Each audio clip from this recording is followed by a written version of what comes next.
चलिए जानते हैं मध्य प्रदेश की 25 बड़ी खबरों को सिर्फ 10 मिनट में। लेकिन उससे पहले वीडियो को लाइक और चैनल को सब्सक्राइब जरूर करें। श्योपुर में आदिवासी महिला ने तहसीलदार के पकड़े पैर, जमीन से अवैध कब्जे को हटाने की उठाई मांग। श्योपुर के कराहल तहसील मुख्यालय में शनिवार को जमीन पर कब्जे से परेशान आदिवासी महिला सावित्रीबाई और उनकी बहू ने तहसीलदार के पैर पकड़ लिए। उन्होंने प्रशासन से तत्काल कार्रवाई की मांग की और चेतावनी दी कि यदि न्याय नहीं मिला तो वे आत्महत्या कर लेंगी। महिला ने आवेदन में बताया कि वे सर्वे नंबर 645 से 3 की 3.1350 हेक्टेयर भूमि की स्वामिनी है, जिस पर गांव के दबंगों ने कब्जा कर टपरिया तोड़ दी। इस घटना से प्रशासन की कार्यप्रणाली पर सवाल उठे हैं।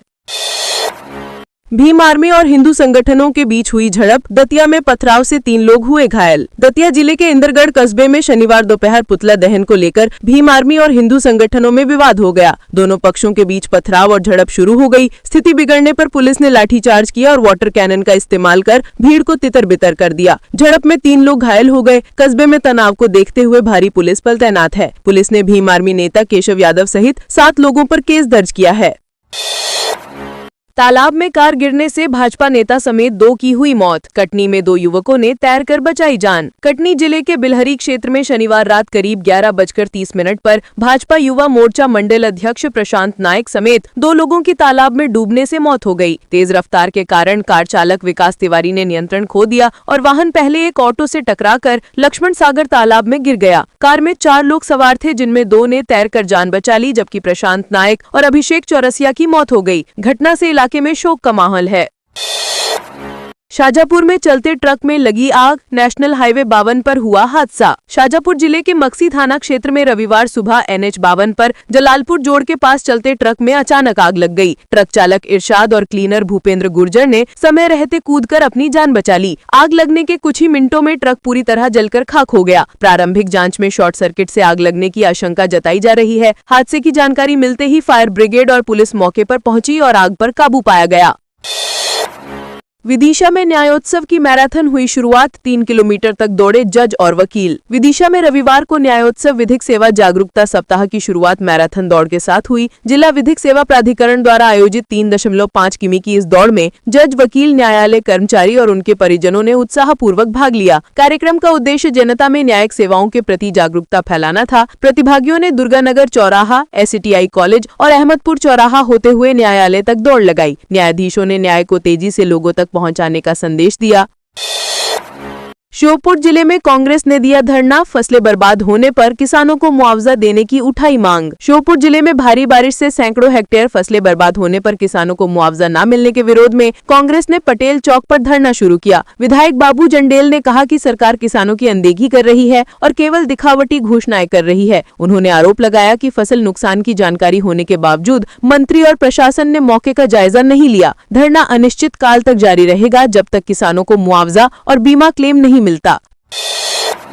अस्पताल में मरीज के परिजनों ने स्टाफ से की मारपीट, आयुष्मान कार्ड को लेकर हुआ विवाद। शाजापुर जिला अस्पताल में रविवार को मरीज के परिजनों और स्टाफ के बीच आयुष्मान कार्ड को लेकर विवाद हो गया। सिटी स्कैन कर्मचारी राहुल पटेरिया ने बताया कि रविवार को कार्ड मान्य नहीं है, जिस पर परिजन भड़क गए। उन्होंने कर्मचारी का कॉलर पकड़ लिया और धक्का मुक्की करने लगे। घटना का वीडियो सोशल मीडिया पर वायरल हुआ। बाद में अस्पताल प्रबंधन ने परिजनों से बातचीत कर मामला शांत कराया। बुजुर्ग परिजन ने सार्वजनिक रूप से माफी मांगते हुए गलती स्वीकार की।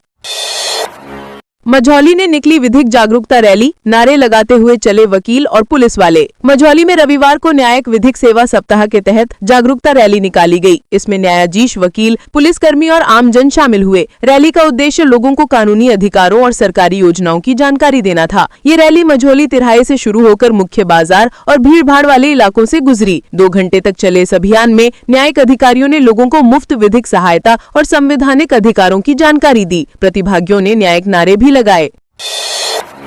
जबलपुर स्टेशन पर वेंडरों ने यात्री को पीटा, ट्रेन में घुसकर की मारपीट। जबलपुर रेलवे स्टेशन पर शनिवार शाम वेंडरों ने एक यात्री की जमकर पिटाई कर दी। मामला प्लेटफॉर्म पर खाने को लेकर विवाद का बताया जा रहा है। वेंडरों ने ट्रेन में घुसकर यात्री को खींचा और गेट तक मारते हुए ले गए। घटना का वीडियो रविवार को वायरल हुआ। GRP ने एक आरोपी वेंडर को गिरफ्तार कर लिया है। इससे पहले भी वेंडरों द्वारा यात्रियों से मारपीट के मामले सामने आ चुके हैं, लेकिन कार्रवाई के बाद भी उनका रवैया नहीं बदला है। भाजपा नेता को जिला अस्पताल से वापस भेजा गया जेल, फर्जी बीमारी का बहाना बनाकर पहुंचा था अस्पताल। मुरैना जिले के पोरसा नगर में भाजपा युवा मोर्चा मंडल उपाध्यक्ष दीपेंद्र भदौरिया को शुक्रवार रात मारपीट मामले में गिरफ्तार कर अंबा जेल भेजा गया था। उसने जेल से बाहर निकलने के लिए खुद को बीमार बताया और अंबा अस्पताल से मुरैना जिला अस्पताल रेफर करवा लिया था। प्रशासन ने फर्जी बीमारी का शक होने पर उसे शनिवार देर रात दोबारा जेल भेज दिया। कलेक्टर लोकेश कुमार जांगीर ने इस मामले में पूरी जांच के निर्देश दिए। दतिया में देर रात कपड़ा दुकान में लगी आग, 15 लाख का हुआ नुकसान। दतिया बस स्टैंड के पास नगरपालिका मार्केट में स्थित लक्ष्मी गारमेंट्स दुकान में शनिवार देर रात आग लग गई। आग की लपटें इतनी तेज थीं कि पूरी दुकान जलकर खाक हो गई। सूचना मिलने पर पुलिस और फायर ब्रिगेड की टीम मौके पर पहुंची और सुबह 4 बजे तक आग पर बुझाने में जुटी रही। प्रारंभिक जाँच में शॉर्ट सर्किट से आग लगने की संभावना जताई जा रही है। दुकान संचालक नितिन सामनानी के मुताबिक करीब 15 लाख का नुकसान हुआ है। रतलाम में देर रात लगे हल्के भूकंप के झटके, ग्रामीण घरों से निकले बाहर। रतलाम जिले की पिपलौदा तहसील के मचून गांव में शनिवार रात करीब 10 बजे झटके महसूस किए गए। ग्रामीणों ने इसे भूकंप बताया और डर के मारे घरों से बाहर निकल आए। सरपंच प्रतिनिधि शंकर सोलंकी के मुताबिक नई आबादी क्षेत्र में झटके ज्यादा महसूस हुए। एक निर्माणाधीन दीवार गिर गई और कई घरों में बर्तन नीचे गिर पड़े। झटके कुछ सेकंड तक ही महसूस हुए। फिलहाल प्रशासन ने भूकंप की पुष्टि नहीं की है और जाँच जारी है। छतरपुर स्टेडियम में 2 युवकों को अगवा करने की कोशिश, 2 बोलेरो में पहुंचे थे बदमाश। छतरपुर के सिविल लाइन थाना क्षेत्र के स्टेडियम में शनिवार रात 2 बोलेरो में करीब 10 बदमाश पहुंचे और 2 युवकों को जबरन गाड़ी में बिठाने की कोशिश की। युवकों ने शोर मचाने पर आसपास के लोग इकट्ठा हो गए। भीड़ ने एक बोलेरो रोककर उसमें बैठे 2 बदमाशों को पकड़ लिया, जबकि दूसरी गाड़ी के 8 आरोपी भाग निकले। पकड़े गए दोनों से लोगों ने पूछताछ कर पुलिस को सौंप दिया। घटना का वीडियो वायरल है। बैतूल इंदौर हाईवे पर सड़क हादसे में 3 लोग हुए घायल, स्कॉर्पियो को चीरती हुई आर पार निकली रेलिंग। बैतूल इंदौर हाईवे पर शनिवार सुबह भादुस के पास एक स्कॉर्पियो अनियंत्रित होकर रेलिंग से टकरा गई। टक्कर इतनी जोरदार थी कि रेलिंग वाहन को चीरती हुई आर पार निकल गई। उज्जैन से गोंदिया जा रहा परिवार हादसे में बाल बाल बच गया, जबकि 3 लोग घायल हो गए। मौके पर मौजूद CISF जवान चेतन कुम्भारे ने एम्बुलेंस और पुलिस को सूचना दी। घायलों को जिला अस्पताल बैतूल में भर्ती कराया गया, जहाँ सभी की हालत खतरे से बाहर है। दुर्गापुरा बांद्रा टर्मिनल के बीच चलेगी special train, Ratlam Nagda station पर रुकेगी। रेलवे ने दुर्गापुरा बांद्रा टर्मिनल के बीच सुपरफास्ट स्पेशल ट्रेन चलाने का फैसला किया है। ये ट्रेन दोनों ओर एक फेरा लगाएगी और रतलाम रेल मंडल के नागदा और रतलाम स्टेशनों पर रुकेगी। गाड़ी संख्या 09729 दुर्गापुरा से 9 नवम्बर को 12:25 पर रवाना होगी और अगले दिन सुबह 7 बजे बांद्रा टर्मिनल पहुँचेगी।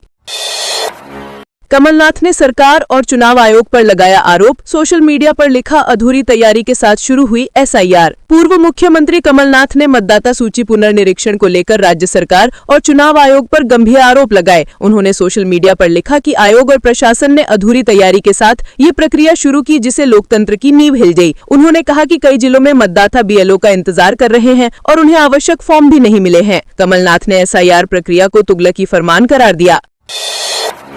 इंदौर मेट्रो के अंडरग्राउंड का बढ़ेगा दायरा, मध्य हिस्से के रूट में होगा बदलाव। इंदौर मेट्रो परियोजना के मध्य हिस्से के रूट में बदलाव की तैयारी की जा रही है। सूत्रों के अनुसार नए डिजाइन में अंडरग्राउंड रूट 8.7 किलोमीटर से बढ़ाकर 12 किलोमीटर तक किया जा सकता है। ये हिस्सा गांधीनगर से रेडिसन चौराहे तक फैलेगा। रूट बदलाव के बाद मेट्रो की लागत भी बढ़ेगी। फाइनल सर्वे के बाद डिजाइन को कैबिनेट और केंद्र सरकार से मंजूरी के लिए भेजा जाएगा। जनवरी 2026 तक संचालन शुरू करने की योजना है।